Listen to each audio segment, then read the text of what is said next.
రోడ్లు బాగోలేవంటూ రోడ్డెక్కారు శేరిలింగంపల్లి నియోజకవర్గం చందానగర్ వాసులు. కోట్లలో పన్నులు కడుతున్నా కనీస వసతులు కల్పించడం లేదని ఆవేదన వ్యక్తం చేశారు.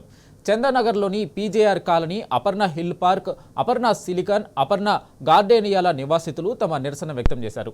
అపర్ణ హిల్ పార్క్ నుంచి చందానగర్ జీహెచ్ఎంసీ కార్యాలయం వరకు 3000 మంది ర్యాలీ నిర్వహించారు. తక్షణమే ప్రజాప్రతినిధులు, అధికారులు స్పందించి తమ సమస్య పరిష్కరించాలని కోరారు. తీసుకున్నప్పుడు ఇక్కడ చాలా తక్కువ మంది ఉండేటోళ్ళు. ఇదే రోడ్ ఉండింది, ఇదే ఇన్ఫ్రాస్ట్రక్చర్ అప్పటి నుంచి క్యారీ ఫార్వర్డ్ అవుతుంది. కాకపోతే ఈ 5 yearsలో కొత్త బిల్డింగ్స్ వచ్చినాయి. చాలా బిల్డింగ్స్ అంటే జనాలు ఉండడం స్టార్ట్ చేశారు ఇక్కడ. సో ఇక్కడ ట్రాఫిక్ పెరిగిపోయింది. దానివల్ల ఈ రోడ్ యూసేజ్ కూడా పెరిగిపోయింది, పాడవుతుంది రోడ్. కానీ దీన్ని ఫిక్స్ చేయట్లేదు.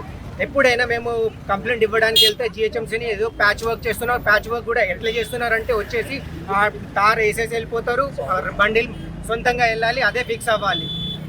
రీకార్పెటింగ్ అనేది ఆల్మోస్ట్ 5-7 years నుంచి ఏమీ కాలేదు. చాలా రోజుల నుంచి రిక్వెస్ట్ చేస్తున్నాం పార్క్ క్లీన్అప్ చేయమని, ఎందుకంటే దాంట్లోంచి పాములు వస్తున్నాయి లోపలికి.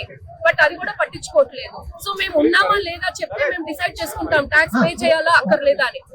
ఇన్ఫాక్ట్ గోయింగ్ ఫార్వర్డ్ ఓట్ చేయాలా వద్దా అనేది కూడా మేము డిసైడ్ చేసుకుంటాము మీ యాక్షన్ ని బట్టి.